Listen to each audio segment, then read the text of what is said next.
Olá, bom dia! Seja bem-vindo e seja bem-vinda a mais uma edição do nosso programa Saúde em Foco, aqui pela UERN TV. Nós estamos no canal 23.1 da TCM e também no nosso canal no YouTube, youtube.com/UERN-TV.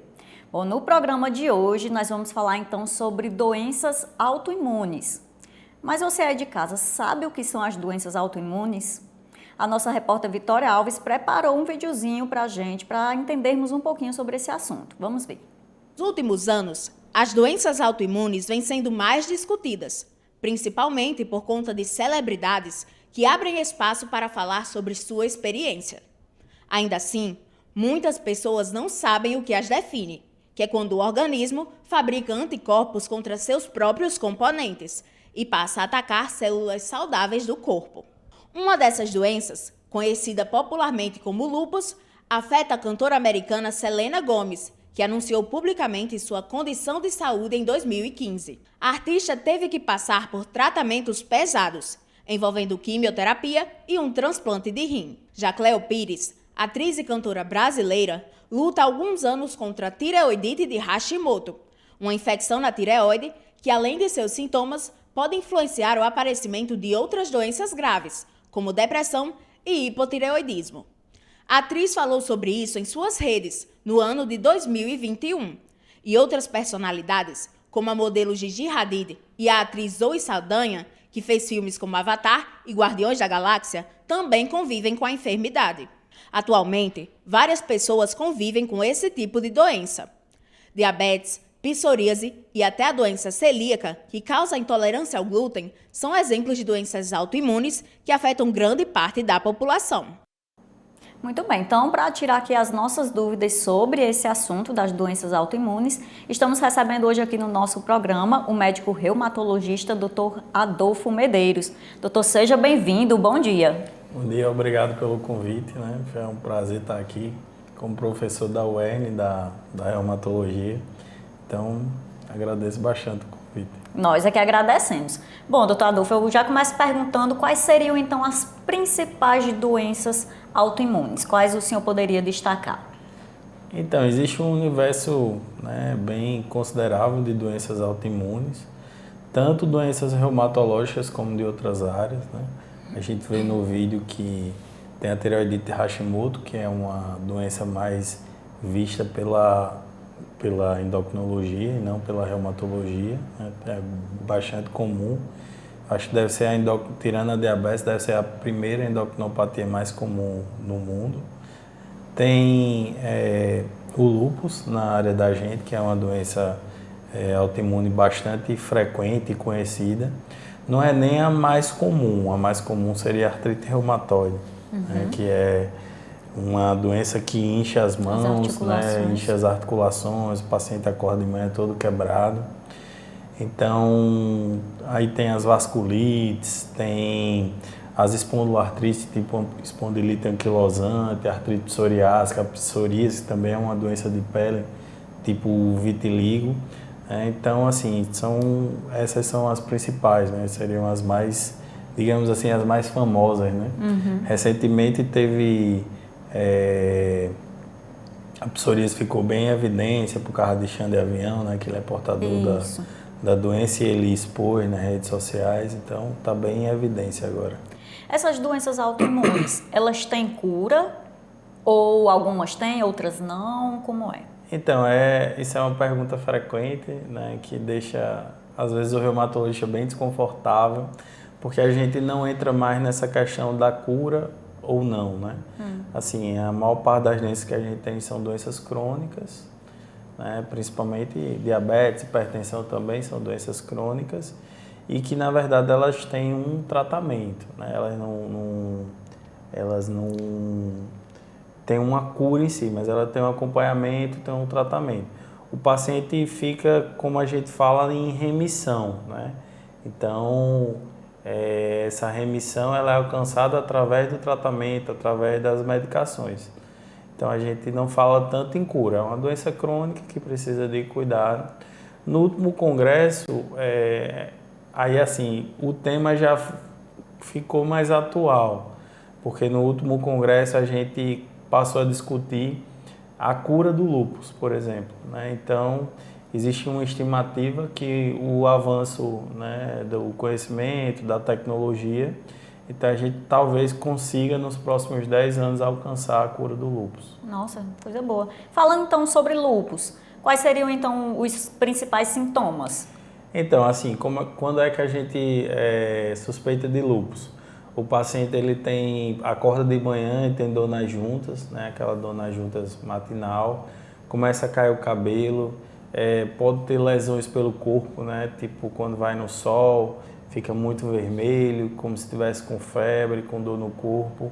Essa seria anemia, né? Então esses seriam os principais sintomas. E o diagnóstico, existe algum exame para isso? Como é que é feito esse diagnóstico? O diagnóstico no lúpus, ele não tem um exame específico, né? São uma série de exames de avaliação. Então a gente junta o quadro clínico do paciente, uma avaliação global do paciente com exames, às vezes até com exames de imagem, e aí sai o diagnóstico. Mas assim, sempre suspeitar quando você acordar de manhã, isso é uma dica bem valiosa, né? Assim, de a gente imaginar se pode ter doença inflamatória ou não. Se você acordar de manhã e você tiver dor pela manhã, né? E à medida que você se mexer, a dor aliviar, então você deve suspeitar de uma doença reumatológica ou inflamatória, e seria interessante procurar o reumatologista. Muito bem. Doutor, falando um pouquinho agora sobre tireoidite de Hashimoto. Certo. Qual é a relação dessa doença com o hipotireoidismo? Então, a tireoidite de Hashimoto, ela é uma doença da especialidade da endocrinologia, só que é como se fosse o sistema imunológico do paciente, ele atacasse a glândula tireoide.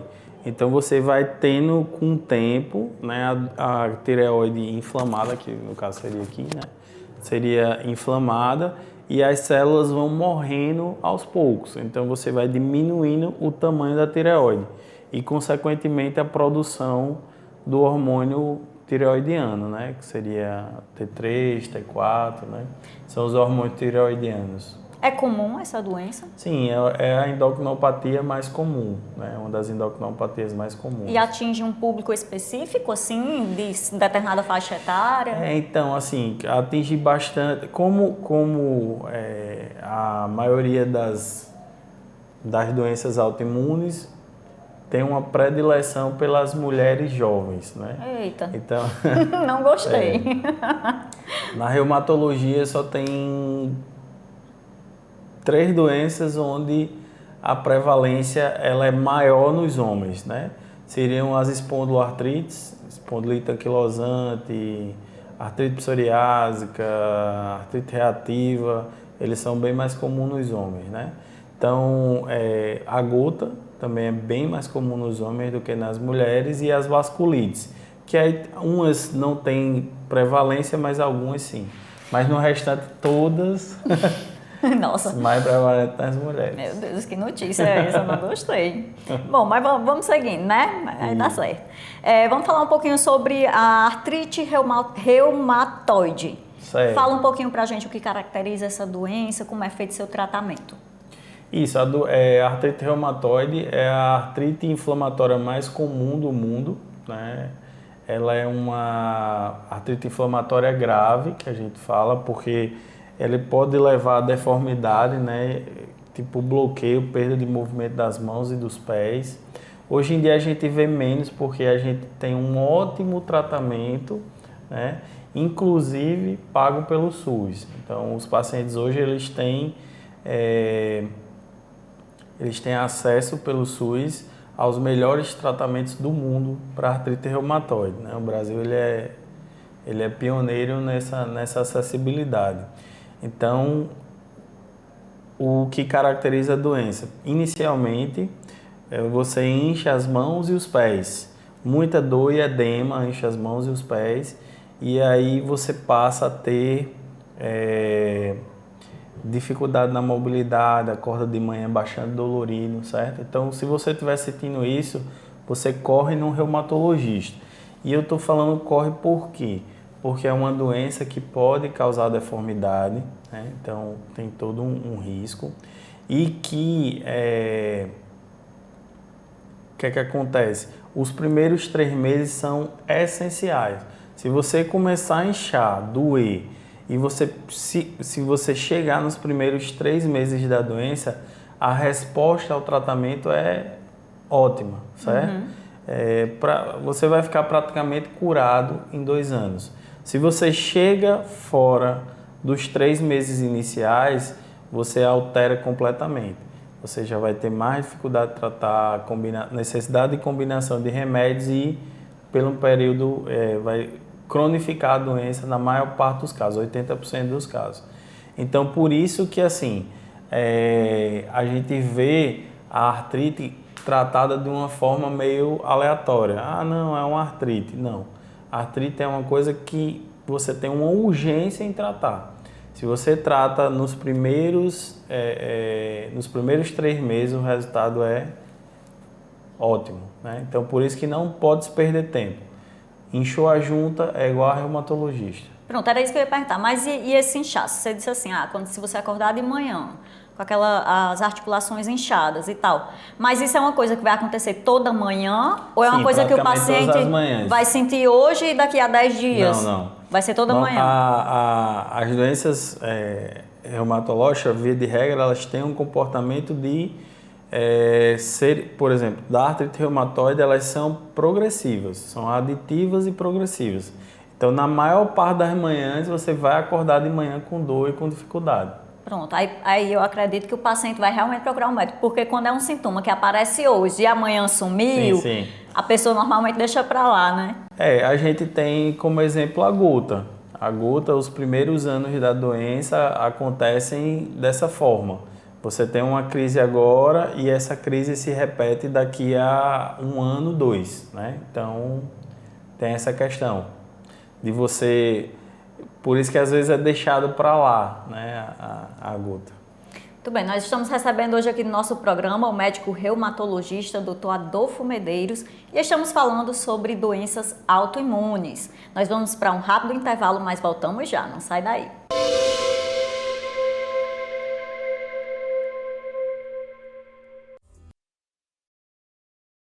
Toda quinta-feira você confere aqui na UERN TV o programa Saúde em Foco. Temas importantes relacionados à saúde são debatidos com a presença de especialistas e, claro, com a participação do público.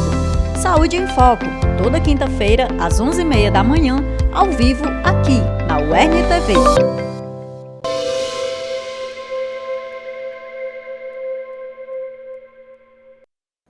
Já estamos de volta com o programa Saúde em Foco desta quinta-feira, hoje falando sobre doenças autoimunes. E nós vamos então agora saber o que é mito e o que é verdade sobre esse tema. Roda a vinheta.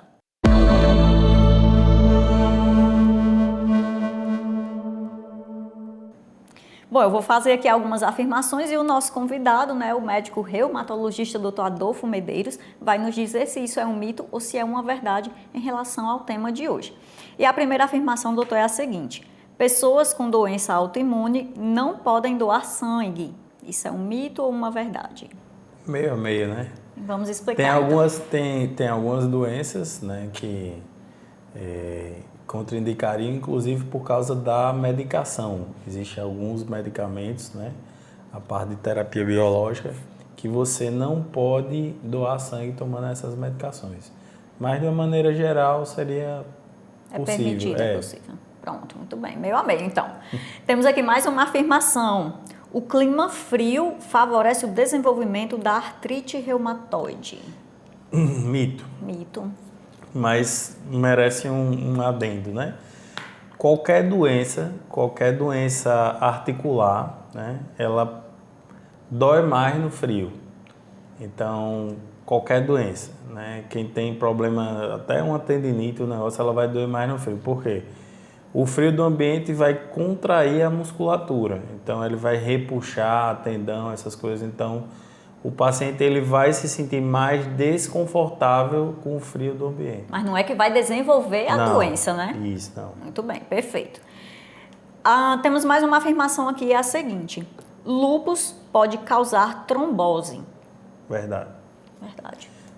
Isso. E até tem duas situações que agravam bastante essa situação. Existe uma doença que se chama Síndrome do Anticorpo Antifosfolípide. Menino, SAF, que é isso? né? Que foi isso que você disse aí? SAF, que é Síndrome do Anticorpo Antifosfolípide, né? Ela é caracterizada por tromboses arteriais recorrentes, arteriais e venosas recorrentes, assim como morbidades gestacionais. Então, perda fetal recorrente nos primeiros trimestres, pré-eclâmpsia, eclâmpsia e por aí vai, certo? Então, existe ela a forma primária, mas existe a forma secundária dentro do lúpus. Então, se tiver isso, aumenta muito a chance de trombose. E também quando você tem uma nefrite, que é um problema renal, que faz com que o paciente ele perca proteínas, né? Perca proteínas na urina. Então, isso favorece também a questão da coagulopatia e as tromboses, né? Principalmente trombose renal. Perfeito. Temos aqui mais uma afirmação. A artrite reumatoide e reumatismo são a mesma coisa. É mito, né? O reumatismo seria um termo genérico, né? Assim, então, o reumatismo, vamos por assim dizer, por exemplo, a tireoide, existem várias doenças da tireoide. Tireoide de Hashimoto, doença de Graves, uma série de outras, né? Nódulo solitário hiperfuncionante, né? Adenoma funcionante. Então, eu diria que você tem doenças da tireoide, certo? Dessa forma. O reumatismo é a mesma coisa. O reumatismo são as doenças da reumatologia, né? Então, seria seria o nome dado a todas as doenças, né? A artrite reumatoide não, é uma doença específica da reumatologia. Entendi, muito bem. Temos aqui mais uma afirmação. Quem tem lúpus está mais propenso a desenvolver câncer. É verdade, né? Assim, não de uma forma tão direta, né? Mas toda doença que você mexe com imunossupressor, que você tem doenças inflamatórias, quadro inflamatório persistente, você vai aumentar o risco de câncer, né?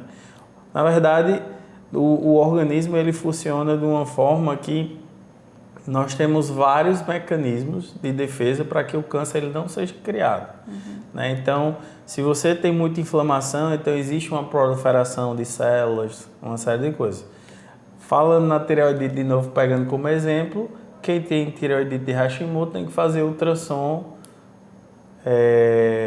seriados da coisa, porque você tem um risco aumentado de fazer linfoma de tireoide, né? Por causa da inflamação persistente no local. Então, seria uma verdade, né? Não que a doença em si vá causar, mas o quadro, a condição como um todo, Geral. né? Esse foi o nosso quadro Mito ou Verdade de hoje. E continuando aqui o nosso assunto sobre doenças autoimunes, nós vamos saber agora quais são as dúvidas do nosso público sobre esse tema. Roda a vinheta.